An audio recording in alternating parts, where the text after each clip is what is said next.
My husband decided I wasn't worthy of his new elite circle. He told me not to show up at the company party I helped him build, and his family sided with him. For once, I didn't argue. I just left for the coast. As the sunset faded, my phone lit up. Dozens of messages from investors, and something had gone terribly wrong. "Stand there," Brian directed, pointing to the corner of our bedroom at 5:45 a.m. "I need to practice my investor pitch and you're distracting me." He was already in his designer suit, preparing for tonight's gala. I'd offered to help him rehearse, the way I'd done for 3 years since Nexus was just an idea. "Actually, just leave. This is for a different caliber of audience than you're used to. These are international venture capitalists, not your old McKinsey clients." He turned back to the mirror, adjusting his tie. "My mother will be there tonight to support me properly. She understands this world." I stood in the doorway of the bedroom we'd shared for 7 years, watching him practice, smiling at himself, and realized I'd become invisible in my own marriage. The way he dismissed me shouldn't have been surprising. The signs had been accumulating for months, small cuts that I'd explained away as stress from the Series C funding round. But standing there watching him rehearse facial expressions like an actor preparing for a role, I understood that this wasn't stress. This was who Brian Morrison had become, or perhaps who he'd always been underneath the startup hoodies and the vulnerable moments when he'd needed me. 3 years ago, Brian couldn't even stand in front of a mirror without breaking into a sweat. I remembered finding him in our garage at 3 a.m., surrounded by crumpled notebook pages, trying to memorize a 2-minute pitch for our first potential investor. His hands shook so badly he couldn't hold the paper steady. I'd spent that entire night coaching him through breathing exercises, helping him restructure his talking points, recording him on my phone so he could hear how he sounded. By morning, he'd delivered the pitch flawlessly and secured our seed funding of $500,000. Now he was dismissing my McKinsey clients as if they were nothing. Those same clients who'd become Nexus's first enterprise customers when Brian couldn't afford a sales team. I'd leveraged every connection from my 5 years at the firm, calling in favors, arranging meetings on weekends, turning casual coffee conversations into product demonstrations. 3 contracts worth $2 million in recurring revenue that kept Nexus alive through its first year. But apparently that contribution had been erased from the official narrative. "Are you still here?" Brian asked without turning from the mirror. He was practicing his confident CEO laugh now, the one that sounded nothing like his real laugh. The real one was slightly nasal, ended with a small snort, and only came out when he was genuinely delighted by something. I hadn't heard it in 6 months. I walked back to the kitchen, my bare feet silent on the marble floors we'd chosen together when we'd signed the lease for this penthouse. Back then, Brian had insisted we needed a place that would impress investors when we hosted meetings. I'd agreed, even though the rent consumed nearly half our budget. Now I realized I'd been furnishing his stage, not our home. My phone buzzed with a text from Jessica Chin, my former McKinsey colleague who now served as Nexus's head of operations. I'd recommended her for the position when Brian needed someone he could trust with the company's internal systems. The message contained no words, just a screenshot that made my stomach twist. It was an internal budget document for tonight's gala, the kind of detailed spreadsheet I used to prepare for Brian when he was still learning how to manage company finances. There, under a section labeled Strategic Considerations,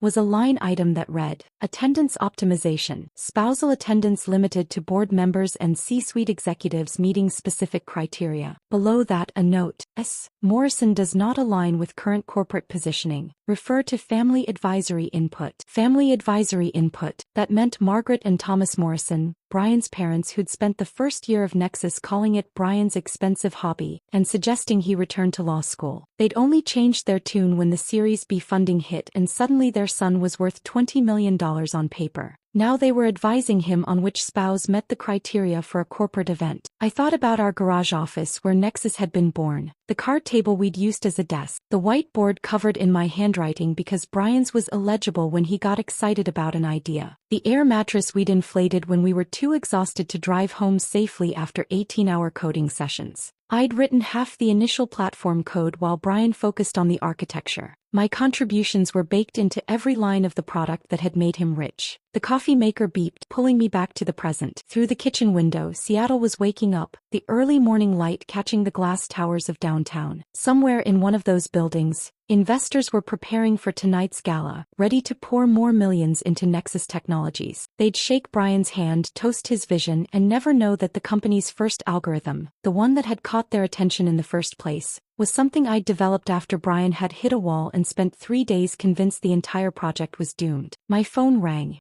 Stephanie, I'm so sorry, she said immediately. I just saw the final attendee list. I can't believe they're doing this to you. It's strategic, I heard myself say, echoing Brian's corporate speak. Apparently, I don't project the right image for international venture capitalists. That's complete garbage and you know it. You built half that company. Your connections brought in the initial revenue. Hell, you taught Brian how to read a balance sheet. Through the bedroom door, I could hear Brian practicing his pitch, his voice carrying the artificial confidence he'd learned from expensive executive coaching. Nexus Technologies represents the future of integrated platform solutions, he declared to his reflection. Gone was the man who'd once described our company as trying to make boring business software slightly less boring. Margaret Morrison's influence was evident in every practice gesture, every calculated pause. She'd been grooming him for months, transforming her son from a nervous programmer into someone who could navigate country clubs and charity galas. Someone whose wife needed to meet specific criteria. Jessica, I said quietly, does everyone at the company know I'm not invited tonight? The pause told me everything. The executive team knows. Brian announced it at yesterday's leadership meeting, said it was a strategic decision made in consultation with the board and family advisors. Family advisors, there was again. I'd been evaluated by committee and found lacking. Jessica's words hung in the air as I set down my phone. The executive team knew. Everyone at Nexus knew I'd been formally excluded from tonight's gala. The humiliation wasn't private anymore. It was corporate policy. By 2 p.m. I couldn't stand the silence of the penthouse any longer. I dressed carefully in my best business attire, the charcoal suit I'd worn to our Series B closing, and drove to Nexus headquarters. The building we'd moved into last year gleamed in the afternoon sun, all glass and steel ambition. The security guard, Marcus, who'd known me since we operated from a co-working space, looked uncomfortable when I walked through the lobby. Afternoon, Mrs. Morrison, he said, not quite meeting my eye. He knew too. The elevator ride to the 20th floor felt endless. When the doors opened, I saw Jennifer, Brian's latest assistant, frantically typing at her desk. She looked up and her face went pale. Stephanie, Mr. Morrison is in a meeting with. I'll wait, I said, walking past her toward Brian's corner office. Through the glass walls, I could see him gesturing at a presentation. 3 men in expensive suits nodding along. The view behind him showcased Elliott Bay in all its afternoon glory, carefully chosen to impress visitors. Everything about that office was calculated for maximum impact, including, apparently, my absence. 20 minutes later, the investors filed out, barely glancing in my direction. Brian stood in his doorway, his expression unreadable. We need to talk, I said. He stepped aside, letting me enter before closing the door. The office still smelled like his cologne, something French that Margaret had gifted him. He walked to his desk, putting the massive oak surface between us like a barrier. You came here to make a scene? He asked, adjusting the Hermes tie his mother had given him last Christmas. The tie I'd watched him unwrap with such pride, as if that strip of silk represented his acceptance into some exclusive club. I came here for an explanation, a real one, not corporate doublespeak in a text message. Brian sighed the way he did when he thought I was being unreasonable. Stephanie, these investors tonight, they're not from Seattle. They're Silicon Valley elite international venture capitalists who expect a certain level of sophistication. You're brilliant at strategy, I'll give you that, but this is about cultural fit. Cultural fit, I repeated. I have an MBA from Northwestern. I worked at McKinsey for 5 years. What culture am I not fitting into? It's not that simple. He moved to the window, gazing out at the water. These people can sense things. They read subtle cues. The way someone holds a wine glass, the references they make in conversation, whether they summer in the Hamptons or Martha's Vineyard. You don't speak their language. I speak 3 languages fluently, I shot back, including the coding languages that built the platform they're investing in. That's not what I mean, and you know it. The memory of last month's dinner at his parents' estate suddenly felt relevant. Margaret had invited her country club friend Victoria Ashworth, whose husband ran a private equity firm. I'd walked into the drawing room, yes, they called it a drawing room, to hear Margaret saying, "And this is Brian's wife, Stephanie. She used to help with marketing back when the company was still small." Used to, was small. Every word chosen to diminish my ongoing contribution. Victoria had smiled, that particular smile reserved for people deemed beneath consideration. "How lovely. And what do you do now?" Before I could answer, Margaret had steered me toward a cluster of women discussing the upcoming hospital charity luncheon. Stephanie would love to hear about the fundraising committee, she'd announced, as if my strategic consulting background had evaporated the moment her son's valuation crossed 9 figures. Meanwhile, Brian and his father had retired to Thomas's study to discuss expansion strategies with Victoria's husband. I'd stood there, trapped in a conversation about table centerpieces, while the men planned the future of the company I'd helped build. Your mother made it very clear last month that I don't belong in your world, I said now, watching Brian's reflection in the window. He turned around, his face set in that expression he wore during board meetings. My family understands this environment. They've been part of it for generations. They only want what's best for the company. What's best for the company, I said slowly. Or what's best for their image? Sometimes those are the same thing. He moved back to his desk, straightening papers that didn't need straightening. Look, my family agrees that sometimes the most supportive thing a spouse can do is step back. This isn't personal. Your family agrees, I repeated. When did Margaret and Thomas become the board of directors for our marriage? They're advisors. They have experience with this level of society. This level of society. The words tasted bitter. The level where wives are evaluated by committee and found lacking? Brian's jaw tightened. They're trying to help. Mom says your presence might send the wrong signal to potential investors worth hundreds of millions. These people expect a certain type of presentation. A certain type of wife, you mean? He didn't deny it. Instead, he looked at his watch. A new Patek Philippe that had appeared on his wrist after the last funding round. The gala starts in 4 hours. I need to prepare. That was it. No apology. No acknowledgement of what this meant, just dismissal as clean and corporate as a termination letter. I stood up, studying the man I'd married 7 years ago. Somewhere under the designer suit and practiced executive presence was the nervous programmer who'd needed me to hold his hand through every major decision. But that person had been carefully edited out of existence, replaced by this polished stranger who viewed me as a liability to be managed. You're right, I said quietly. I don't fit into this world you've created. The world where people are evaluated like stock options and marriages are treated like merger agreements. I walked to the door, then turned back. Your parents must be so proud. You've finally become exactly what they always wanted. Someone who measures human worth in terms of strategic value. The drive back to the penthouse took 12 minutes. I spent them making a mental list. By the time I parked, I'd already pulled up vacation rentals on my phone. Cannon Beach, Oregon. A cottage on the coast, available immediately. The photos showed rough wooden walls, mismatched furniture, and an unobstructed view of the Pacific. Everything Brian would consider beneath our status. I packed methodically, choosing clothes Brian had always criticized. The comfortable jeans he said looked too casual. The university sweatshirts he claimed were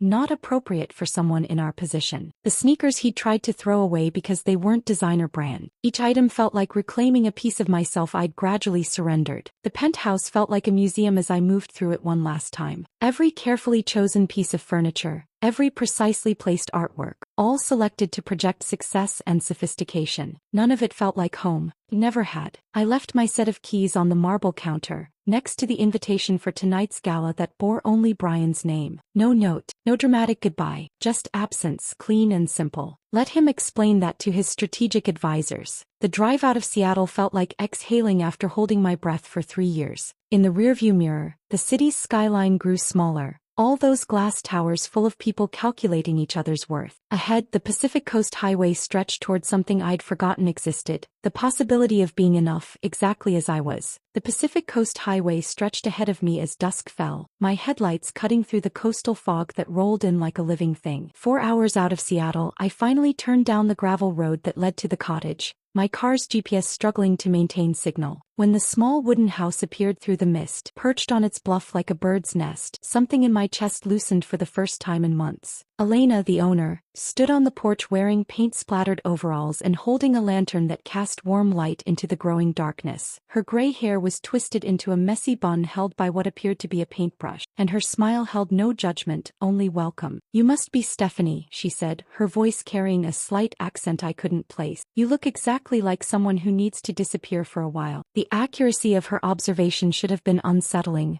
but instead it felt like permission. She handed me the keys, surprisingly heavy and old-fashioned, then gestured to a bottle of red wine sitting on the porch railing. "Local vineyard," she explained. "For whatever you're escaping or celebrating, sometimes they're the same thing." The cottage was nothing like our Seattle penthouse. The floors creaked, the windows were single-pane and rattled in the wind, and the furniture looked like it had been collected from various estate sales over decades. But when I set down my suitcase and looked through the salt-hazed windows at the endless ocean, I felt more at home than I had in years. That first night, I sat on the worn couch with Elena's wine and listened to the ocean's constant conversation with the shore. No city sounds, no email notifications, no Brian practicing speeches in the next room, just the rhythmic crash of waves and the occasional cry of a night bird. I turned my phone to airplane mode and shoved it into my suitcase, underneath the comfortable clothes Brian had always criticized. The next morning arrived with aggressive sunshine and the sound of seagulls arguing over something on the beach below. I made coffee in the ancient percolator, the kind that required actual attention instead of just pressing a button,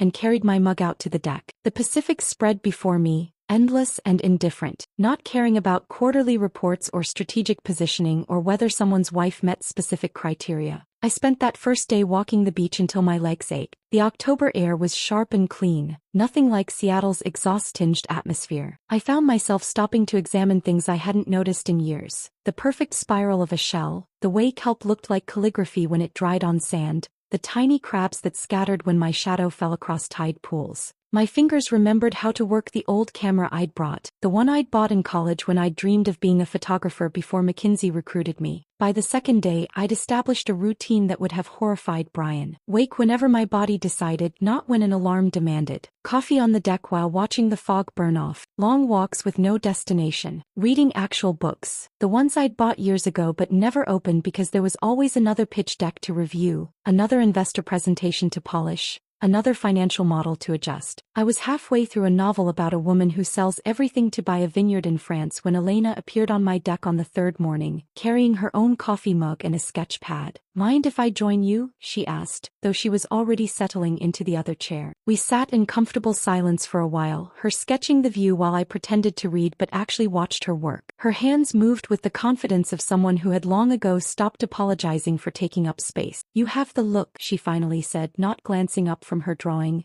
"of someone recalculating their entire life." "That obvious? I've been running this cottage for 15 years. I've seen every kind of escape artist there is. Divorced executives, burned-out doctors, writers with block, spouses who've discovered affairs. You're in the suddenly realized I've been living someone else's life category." I laughed, surprising myself with how bitter it sounded. My husband decided I wasn't sophisticated enough for his new social circle. Specifically, I don't meet the criteria for attending his company's investor gala. The one for the company I helped build. Elena's pencil paused. She looked at me then really looked, her eyes sharp despite the laugh lines surrounding them. "Let me guess," she said. "He got successful and suddenly you weren't the right kind of accessory anymore. His parents agree I might send the wrong signal to international investors." Elena snorted, returning to her sketch. "You know what I love about the ocean? It doesn't care about your net worth. Waves crash the same for billionaires and artists. Sand gets in everyone's shoes equally. The tide doesn't check your portfolio before it comes in." She was right, of course. The Pacific didn't care that I'd been deemed unsophisticated by the Morrison family standards. It didn't care that I'd failed to meet strategic criteria. It just kept being itself, vast and honest and completely unimpressed by human pretensions. That afternoon I did something I hadn't done in 3 years. I cooked a meal without checking the time, without calculating when Brian would be home, without worrying whether it photographed well enough for the social media presence he insisted we maintain. I made pasta with butter and garlic, nothing more elaborate, and ate it on the deck while the sun set, turning the sky into a watercolor Elena could have painted. Later, I found a journal in the cottage's bookshelf, its pages slightly yellowed but empty. I started writing, my hand cramping because I'd grown so used to typing. At first, I wrote about Brian, about the hurt and humiliation, but gradually, other things emerged. The photography business I'd dreamed of starting before McKinsey's offer made me practical. The novel I'd outlined but never written because there was always something more important to do for Nexus. The teaching position I'd turned down because Brian said we needed to focus on our company, except it had never been our company. It had been his company that I'd helped build, his dream that I'd supported, his success that I'd facilitated. Somewhere in those 3 years of coding and spreadsheets and investor meetings, I'd forgotten that I'd once had dreams too. Dreams that didn't involve IPOs or market valuations or impressing people who measured worth in stock options. On the 4th morning, I walked to the small town center, a collection of weathered buildings that looked like they'd been resisting change since the 1970s. The coffee shop had mismatched chairs and a chalkboard menu, nothing like the sleek Seattle cafes Brian preferred. The owner, a woman with flour in her hair, smiled when I ordered and didn't ask what I did for a living or where I'd gone to school or whether I summered anywhere impressive. I walked back to the cottage from the coffee shop as Saturday afternoon faded into evening, carrying a paper bag with fresh bread that the baker had pulled from the oven while I waited. The simplicity of that transaction, money for bread, no evaluation of my worthiness to purchase it, felt revolutionary after years of every interaction being measured for its strategic value. The sun was beginning its descent toward the horizon when I settled onto the cottage deck with a glass of Elena's wine. October 7th, 7:15 p.m. 400 miles away, the doors of the Fairmont Olympic Hotel's Grand Ballroom would be opening for Nexus Technologies Investor Gala. I knew because I'd toured that space with Brian 6 months ago, when he'd grabbed my hand and whispered that this would be our victory celebration. The memory felt like it belonged to different people entirely. I could picture it perfectly. The ballroom would be transformed with the precise lighting we'd selected together, the floral arrangements from the vendor I'd researched, the signature cocktails I'd suggested based on the German investors' preferences I'd discovered through careful investigation of their previous events. Every detail bearing my invisible fingerprint while my actual presence had been deemed inappropriate. The wine tasted sharp against the salt air. I watched the sun paint the ocean gold and tried not to think about Brian adjusting his tie one final time, Margaret standing beside him in whatever designer dress she'd purchased specifically to impress the international crowd, Thomas working the room with his practiced investment banker charm. All of them pretending I'd never existed, or worse, that my absence was natural, planned, mutually agreed upon. My phone sat face down on the wooden table, still in airplane mode where it had lived for days. But curiosity, that terrible human flaw, began its familiar itch. What if something had gone wrong with the catering? What if Brian's presentation had technical difficulties? What if, and I hated myself for thinking it, what if he needed me? At 7:43 p.m. I turned on my phone. The screen erupted immediately. The notification sound became one continuous buzz as messages flooded in faster than the device could process them. 26 missed calls, 42 texts, 17 emails marked urgent. The phone actually grew warm in my hand from the sudden activity. Jessica's name dominated the missed calls. Her text started professionally and descended into chaos. Stephanie, please call when you get this. Something's happened with the German investors. Brian needs you to call immediately. Call me now. Everything is imploding. Where are you? This is insane. The investors are walking out. Brian's having a meltdown. Then something that made me sit up straight. A text from Margaret Morrison. In 7 years of marriage, my mother-in-law had never contacted me directly through my phone. She communicated through Brian or, when absolutely necessary, through formal written invitations. But there it was. Urgent. Family emergency. You must call immediately. I called Jessica first. She answered before the first ring finished. Thank God, she gasped, and I could hear chaos in the background. Raised voices, what sounded like chairs scraping, someone shouting about damage control. Stephanie, where have you been? Everything's falling apart. What happened? The Germans happened. The due diligence documents. Oh God, Stephanie, I tried to warn Brian but he wouldn't listen. Jessica, slow down. What about the documents? I heard her take a shaky breath. You know that junior analyst Brian hired last month? Kevin something? He was assigned to compile the due diligence package for the German investors. Brian told him to be thorough, to include everything that showed Nexus's operational excellence. My stomach tightened. And he included everything, Stephanie. Everything. All the internal communications about tonight's gala, the budget documents, the email chains, including the strategic considerations document that listed you as excluded for not meeting criteria, including Brian's email to the board where he wrote, she paused and I could hear papers rustling, where he wrote, my wife's presence might send the wrong signal about our corporate sophistication. After consultation with my family advisors,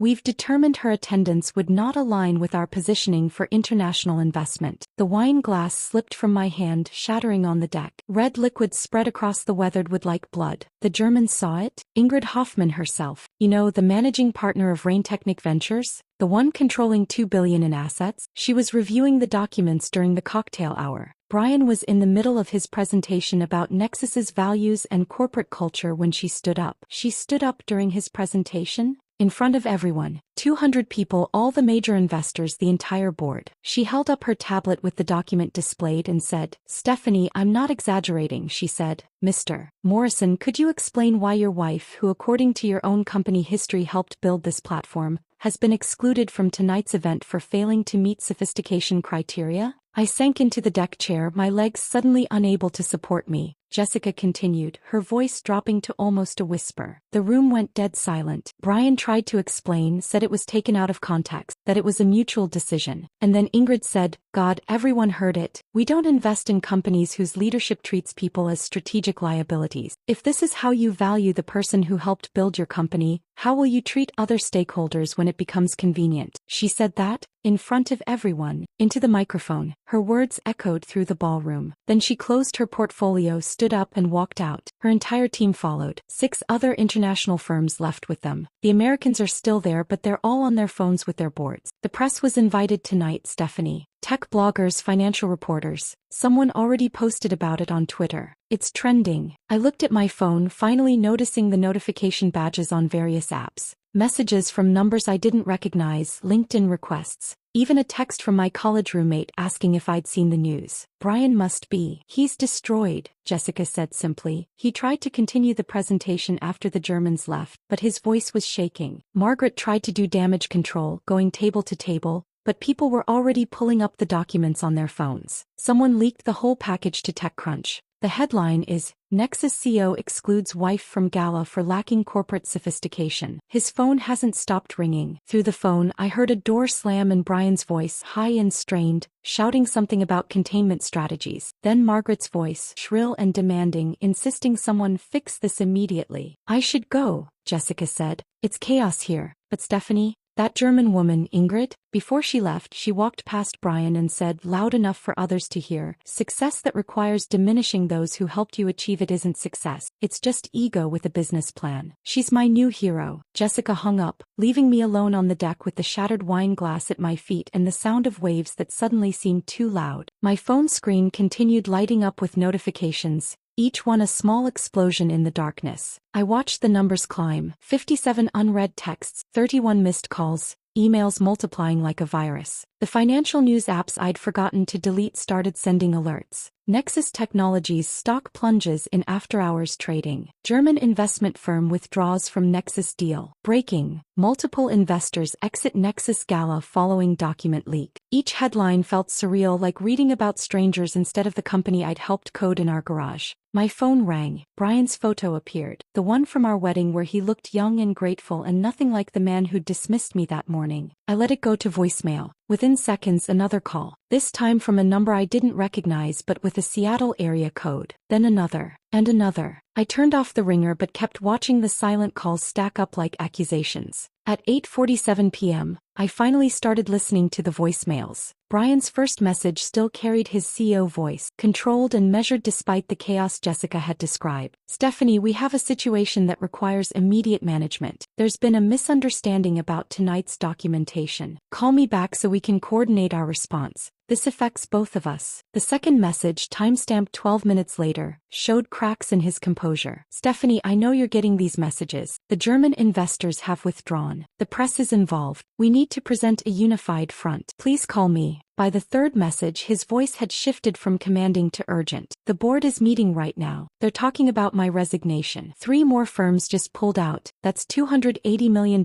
in commitments gone. You have to help me explain this. Tell them it was your choice not to attend." The fourth message abandoned all pretense. "Stephanie, please. TechCrunch posted the story. It's everywhere. My phone won't stop. Reporters, investors, the board. They're saying I've destroyed the company's reputation. This can't be how it ends. Not after everything we built." The fifth message was barely recognizable as Brian. "The stock is down 38%. 38%, Stephanie. Do you understand what you've done? The board is panicking. We need you to say this was mutual. Please, I'm begging you. I moved to the next voicemail. Thomas Morrison's voice filled my ear, cold and threatening in a way I'd never heard before. Stephanie, this is Thomas. I don't know what game you're playing, but you're destroying our family's reputation. Brian's career is in ruins. Margaret is being bombarded with calls from our associates. If you don't immediately release a statement supporting Brian, I'll pursue every legal option available. This vindictive destruction ends now. Vindictive destruction. As if I'd orchestrated this. As if I'd written the documents that excluded me or leaked them to investors. As if I'd done anything except leave quietly when told I wasn't wanted. The next message made me actually laugh, sharp and bitter in the night air. Margaret's voice, trying for warmth but achieving only condescension. Stephanie dear, surely we can handle this like adults. Yes, there were some unfortunate misunderstandings about tonight's event, but that's no reason to let Brian's career burn. Surely you can put aside your feelings for the sake of the family reputation. We've always welcomed you. Here she paused, and I could practically hear her choosing her words. Despite the differences in our backgrounds. Don't let pride destroy everything. Call me back so we can craft an appropriate response. Despite the differences in our backgrounds. Even now, even while begging for my help, she couldn't resist that final dig. As if my middle-class upbringing was a character flaw I should be grateful they'd overlooked. My phone lit up with another call. This number I recognized. David Winters, chairman of Nexus's board. The man who'd once told me at a company dinner that I was Brian's secret weapon. I listened to his message with growing disbelief. Stephanie, David Winters here. I'm calling with a proposal that could benefit everyone. The board is prepared to offer you a consulting contract. $200,000 for 6 months of advisory work. Minimal actual duties. In exchange, you'd sign a standard NDA and release a statement clarifying that you chose to skip tonight's event to focus on personal projects. We could have the contracts drawn up tonight, funds transferred Monday. This protects everyone's interests and allows us all to move forward. Call me back within the hour. A bribe. They were trying to buy my silence, to pay me to validate their story that I'd never really mattered to Nexus's success. $200,000 to agree that I was exactly what they'd claimed. Unnecessary, unsophisticated, better off absent. My phone buzzed with a text from someone at Forbes. Ms. Morrison, would you like to comment on tonight's events at Nexus? We're running a story about corporate culture and spousal value in tech startups. Another from the Wall Street Journal. Can you confirm whether you were formally excluded from tonight's gala? Bloomberg, Reuters, TechCrunch. The inquiries poured in, each reporter sensing blood in the water. My phone battery dropped from 60 to 40% just from processing the incoming messages. Through it all, I sat on the deck watching the ocean, which continued its ancient rhythm completely unbothered by the implosion happening 400 miles away. The waves crashed and retreated, indifferent to stock prices and corporate reputations. A text from Jessica cut through the media requests. Security footage from the ballroom is online. Someone filmed Ingrid's walkout. It's already at 50K views. Brian tried to have it removed, but it's been downloaded and reposted everywhere. The comments section is brutal. I didn't look for the video. I didn't need to see Brian's face when his carefully constructed world collapsed. I'd seen that expression before in smaller moments. When an early investor passed on Nexus, when our first product launch had critical bugs, when he'd realized his parents' approval was conditional on success. But this time I wasn't there to rebuild his confidence, to remind him of his worth, to help him find solutions. Another voicemail from Brian, this one only 30 seconds old. His voice was hollow, defeated. Stephanie, the other investors are leaving. All of them. The entire gala is ending 2 hours early. Everyone's going home. Mom and Dad left without saying goodbye. I'm standing in an empty ballroom that cost us $40,000 to rent. Please, just tell me what you want. What will it take for you to help me? What did I want? The question felt too big for the moment. I wanted the last 3 years back. I wanted the husband who'd cried with joy when our first customer signed. I wanted the life we'd planned before success had rewritten all our definitions. I sat there with Brian's broken voice still echoing in my ear, asking what it would take for me to help him. The phone felt heavy in my hand, glowing with 37 voicemails, each one a piece of the desperation unfolding 400 miles away. The sunset had deepened while I listened, transforming the Oregon sky into layers of gold bleeding into purple, the kind of natural beauty that existed completely independent of human drama. What would it take? The question assumed I had demands, that this was a negotiation where I held leverage I intended to use. But sitting there watching the light fade over the Pacific, I realized I didn't want anything from Brian or his family or Nexus Technologies. I didn't want apologies or explanations or the consulting contract David Winters had dangled like a carrot. I didn't even want revenge, not really, because revenge required caring about the outcome. I wanted silence. My thumb hovered over the power button. One press and I could respond to Jessica, could return Brian's call, could engage with the machinery of crisis management that was surely grinding through the night in Seattle. Margaret would have assembled advisors by now, crafting statements and calculating damage control. Thomas would be on the phone with his legal contacts, exploring options for containing the fallout. Brian would be pacing his empty ballroom or his corporate apartment, refreshing social media feeds to watch his reputation crumble in real time. They wanted me to participate in their panic. Every call, every text, every voicemail was an invitation to join their chaos, to help them manage the consequences of decisions they'd made about my worth. Even David's bribe assumed I could be brought back into their narrative for the right price. I pressed the power button and held it until the screen went dark. Then I did something I hadn't done since college, before smartphones became extensions of our bodies. I found a small screwdriver in the cottage's kitchen drawer, removed the phone's back panel and took out the battery. The device became just a rectangle of glass and metal, harmless and silent. The physical separation felt significant. It wasn't just airplane mode, which could be undone with a swipe. This required deliberate action to reverse, a barrier between me and the temptation to check just one more message, to see if Brian had called again,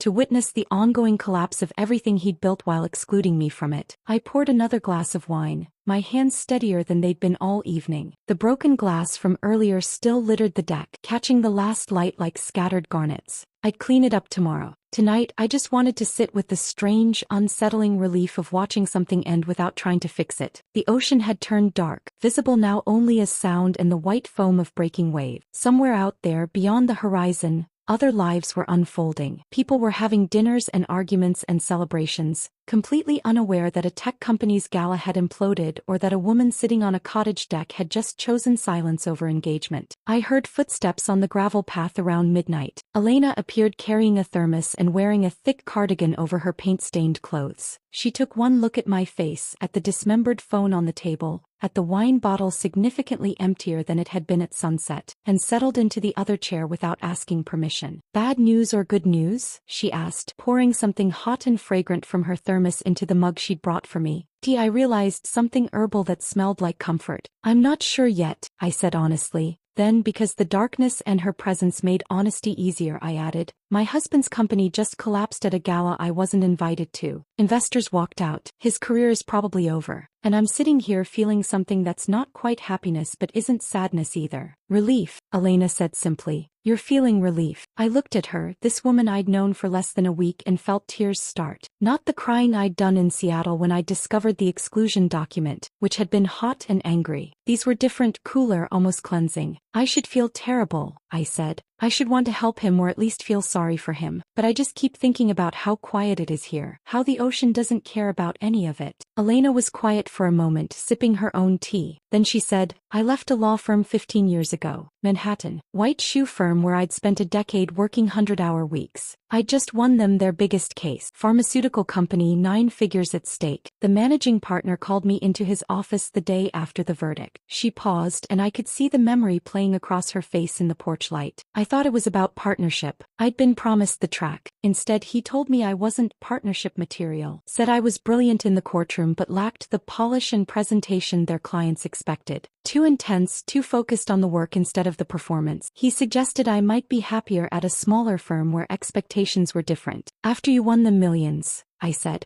"After I won them millions," she confirmed. "So I walked out that day, packed my apartment that week, and drove across the country until I found this place. Bought the cottage with my savings, started painting, and never went back. Best decision I ever made." "Did they call you?" I asked. "Try to get you back?" Elena smiled, and it was the kind of smile that held years of earned wisdom. "They called for months. The case I'd won started having complications. The client wasn't happy with the replacement attorney. They offered me senior partner, my name on the door, a corner office. I never answered. Eventually they stopped calling. Last I heard, the client left the firm entirely." She leaned forward, her eyes catching mine in the dim light. "You know what I learned? Silence is the most powerful response to people who've fundamentally misunderstood your value. They expect anger or hurt or negotiation. They're prepared for all of that. But silence forces them to sit with their decisions without your participation. My phone sat dead on the table between us, and I thought about Brian in his empty ballroom, Margaret making her damage control calls, Thomas threatening legal action, David offering his bribe. All of them expecting me to respond, to engage, to help them manage what they'd created. My friend Jessica called before I turned off my phone, I said. The German investor who walked out released a statement. She said success that requires diminishing people isn't success. It's just ego with a business plan. Smart woman,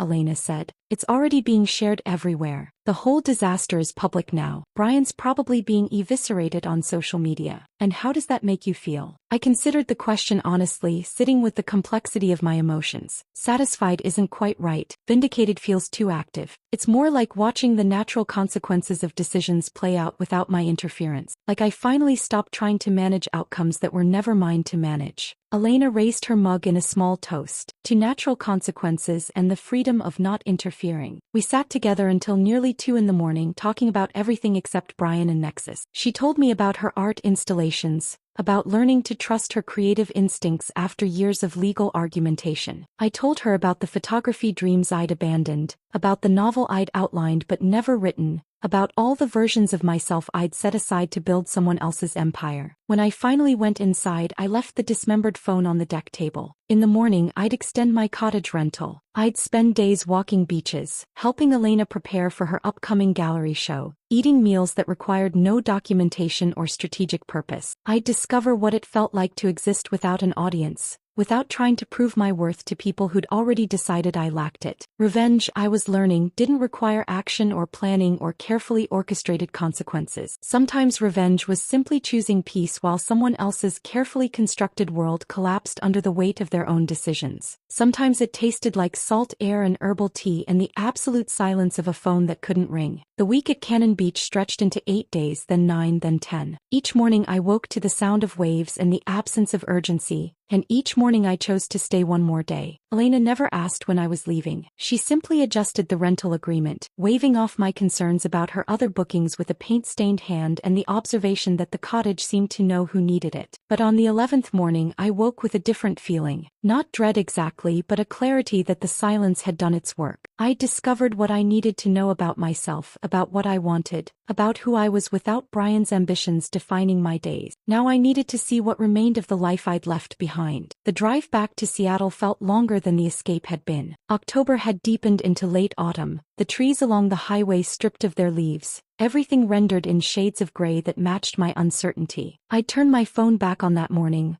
letting it charge while I packed, but I hadn't looked at the messages. There would be time enough for that chaos once I arrived. The city appeared through the rain around 4 in the afternoon, its skyline emerging from the mist like a familiar stranger. I'd lived here for 7 years, but driving through downtown toward our penthouse, I felt like a tourist observing someone else's life. The coffee shops where Brian and I had planned our early strategies, the restaurant where we'd celebrated our first major contract, the park where we'd walked on Sunday mornings before success had filled every weekend with networking events. Our building's parking garage told the first story. I pulled into my designated spot and noticed Brian's Tesla was gone. In its place sat nothing, just empty concrete marked with the faint tire tracks of his departure. I sat in my car for a long moment, engine off, listening to the tick of cooling metal and trying to prepare myself for whatever waited upstairs. The penthouse felt abandoned the moment I opened the door. Not empty, all the furniture remained, all the carefully chosen artwork still hung on the walls, but hollow in a way that had nothing to do with physical occupancy. The air tasted stale as if no one had opened a window in days. Mail had accumulated on the entry table, mostly bills and corporate correspondence addressed to Brian. I walked through the rooms slowly, noting the small absences that marked his departure. His toiletries gone from the bathroom, the closet half empty where his suits had hung, his laptop missing from the desk in the study. He'd taken only what he needed and left everything else like evidence of a life that had stopped mid-sentence. On the kitchen counter, I found a single envelope with my name written in handwriting I didn't recognize. Inside were divorce papers, the language formal and cold. Irreconcilable differences appeared multiple times, each instance a bureaucratic translation of 3 years of gradual erasure. There was no note, no explanation beyond the legal terminology. Brian had communicated his final decision through his attorney, maintaining his professional distance even in the dissolution of our marriage. I should have felt something, anger or grief or even relief. Instead, I felt only a distant curiosity, as if I were reading about someone else's divorce. The papers requested nothing unreasonable. Asset division would be negotiated. The penthouse lease was in both names. Everything could be handled through lawyers. No direct communication required. I left the papers on the counter and looked out at the city lights beginning to glow in the early evening darkness. Somewhere out there, Brian was living in a corporate apartment, probably still wearing his designer suits and practicing his executive presence for whatever remained of his career. The thought held no satisfaction, no vindication. It simply was. The next morning, I met with Catherine Wright, the attorney Elena's friend had recommended. Her office occupied a modest suite in a building far from the gleaming towers where Seattle's elite firms resided. The furniture was comfortable rather than impressive, the art on the walls originals by local artists rather than investment pieces. She greeted me with a firm handshake and eyes that suggested she'd heard every story and judged none of them. "I've reviewed the divorce filing," Catherine said once we'd settled with coffee. "Straightforward language, no unusual request. But I thought you should know what's been happening with Nexus Technologies since the gala incident." She pulled out a folder thick with printed articles and financial documents. The top page showed a graph of Nexus's stock valuation, the line dropping like a cliff edge after October 7th. 40% decline in valuation, Catherine continued, her finger tracing the descent. 3 board members have resigned, including your former father-in-law Thomas Morrison. The company lost not just the German investment but 2 other international firms that were in late-stage negotiations. Total capital withdrawal of approximately $400 million.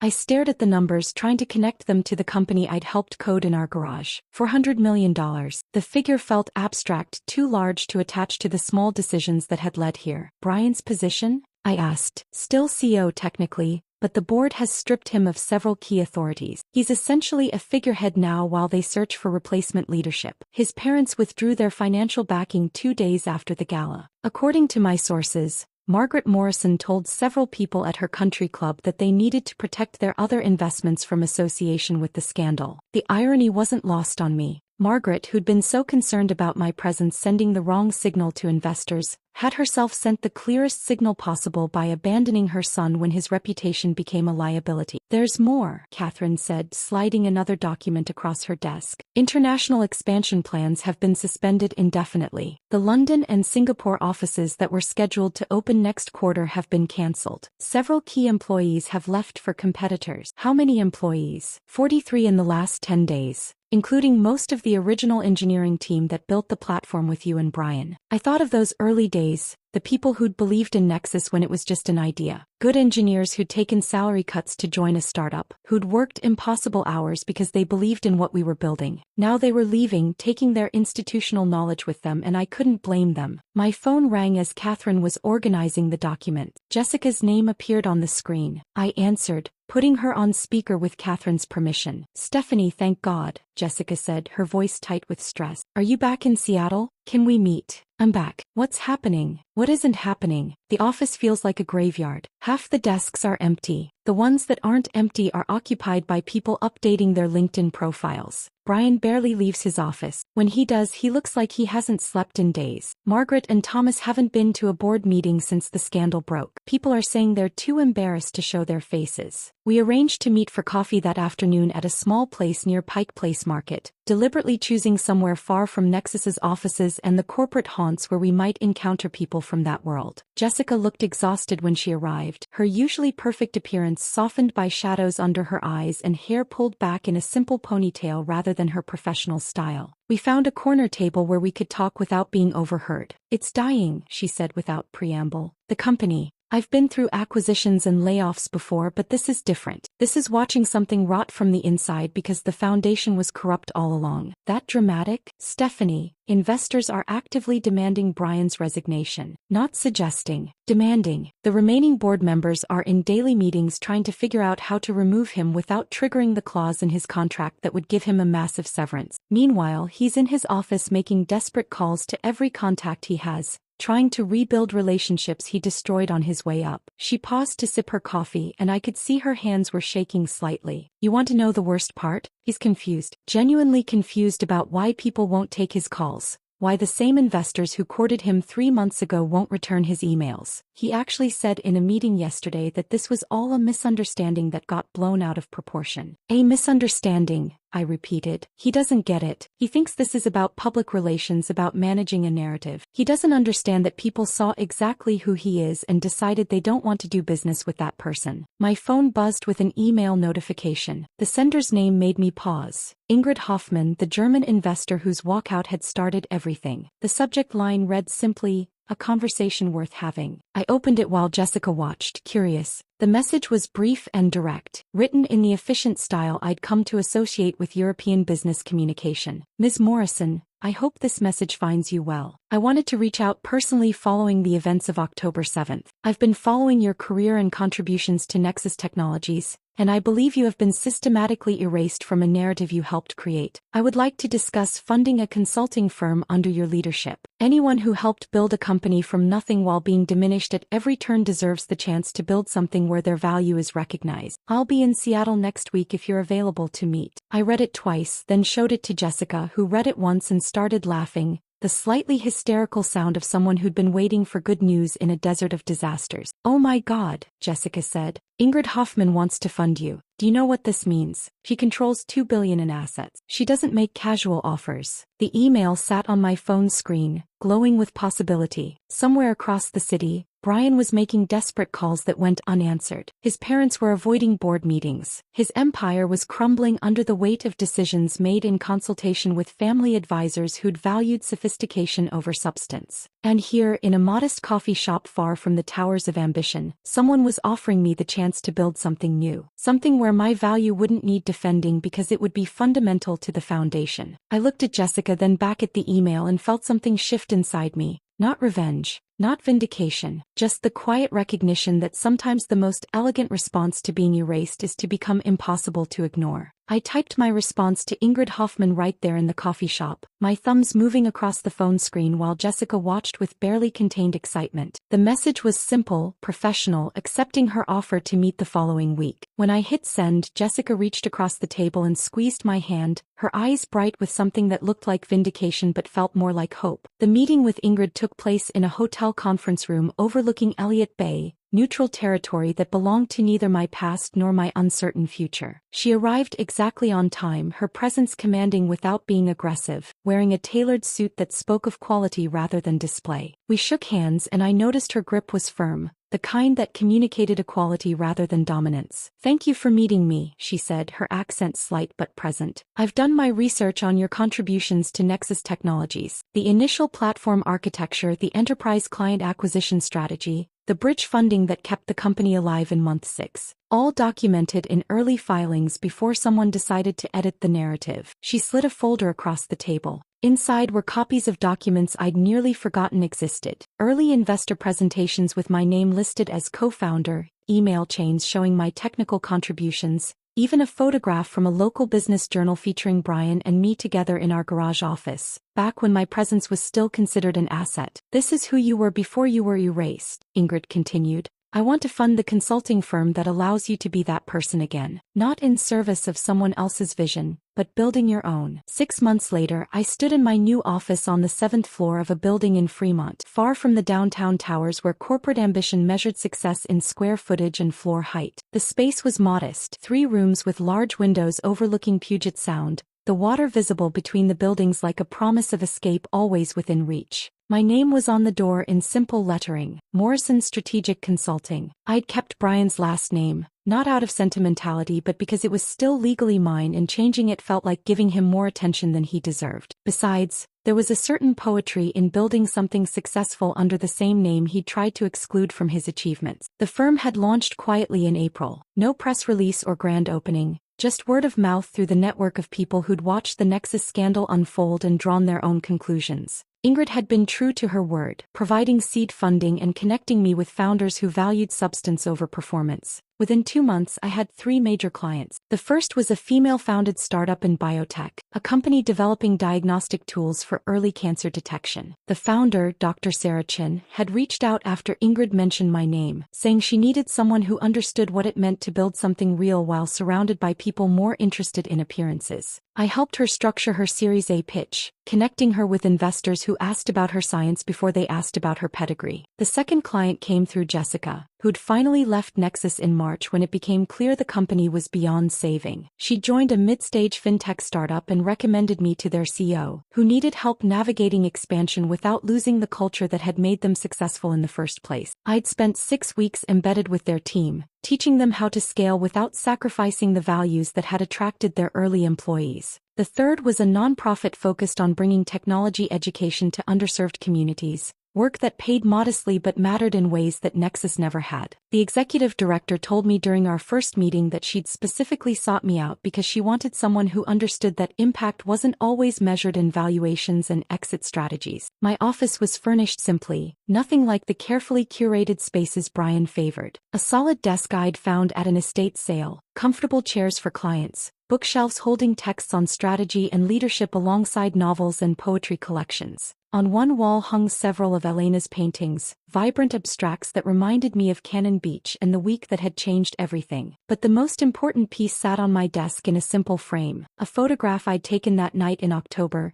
the sunset over the Pacific painted in layers of gold and purple. I'd captured it minutes before turning on my phone and discovering Brian's world had imploded. The image held no people, no corporate logos, no markers of success or failure, just the ocean and sky in conversation with each other, indifferent to human drama. I looked at that photo every morning when I arrived and every evening before I left, a reminder that the most elegant form of moving forward wasn't dramatic or calculated. It was simply building something true while others discovered the consequences of their own choices. News of Brian reached me occasionally through professional channels, the kind of information that circulated through Seattle's tech community whether you sought it or not. He remained CEO of Nexus Technologies, though the company he led bore little resemblance to what we'd built together. The valuation had stabilized at roughly 40% of its peak, the international expansion plans remained suspended, and the once vibrant office culture had calcified into something cautious and diminished. In May, Jessica had forwarded me a Seattle Times announcement with a single word of commentary: wow. Brian was engaged to Vanessa Hartley,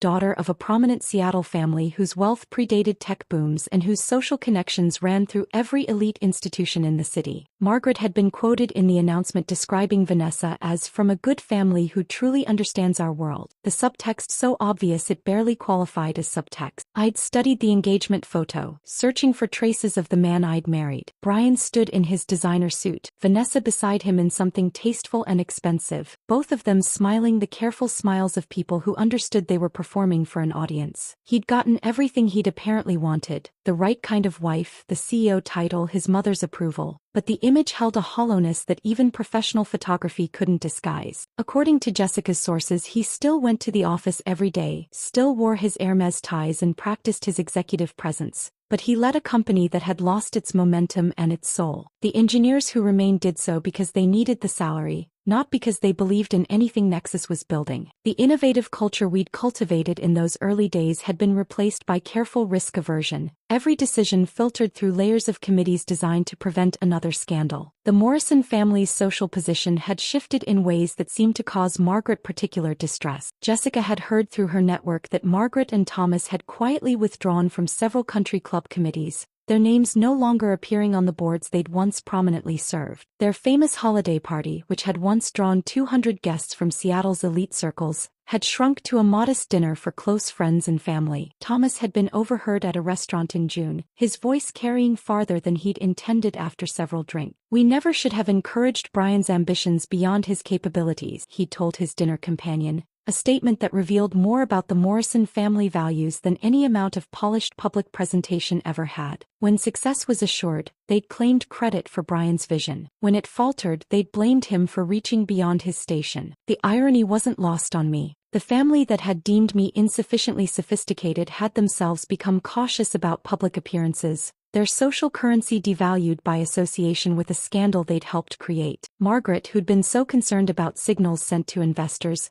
had sent the clearest signal of all by abandoning her son when his reputation became a liability, only to return when he'd secured an engagement that restored some measure of social acceptability. I turned away from my computer and looked out at Puget Sound, watching a ferry cross the water in the late afternoon light. My phone sat on the desk beside the Cannon Beach photograph, silent except for legitimate business calls and messages from the small circle of people who mattered. No desperate voicemails, no panic, no crisis management, just the steady rhythm of building something sustainable. Elena had visited last month, taking the train up from Oregon to see what I'd created. She'd walked through the office slowly, examining everything with the artist's eye for detail, then stood at the window looking at the water. "You did it," she'd said simply. "You built something that's actually yours." The photograph on my desk caught the light as the sun shifted, that October sunset glowing like ember. I'd learned something important during that week at the coast, something that had taken months to fully understand. The most elegant revenge wasn't planned or executed with careful strategy. It wasn't about making someone suffer or orchestrating their downfall or even watching their consequences unfold. It was simpler than that. It was building a life so firmly grounded in your own values that other people's judgments became irrelevant. It was finding peace in the distance between who they'd decided you were and who you actually became. It was discovering that the ocean's indifference to human hierarchies was a kind of wisdom worth internalizing. Brian had his title and his appropriate fiancé and his mother's qualified approval. He wore his designer suits to an office that grew emptier by the quarter, leading a diminished version of what we'd built together, having gained the appearance of success while losing everything that had made it meaningful. And I sat in my modest office helping founders remember that people who build the ladder deserve to climb it too, working with clients who valued substance over sophistication,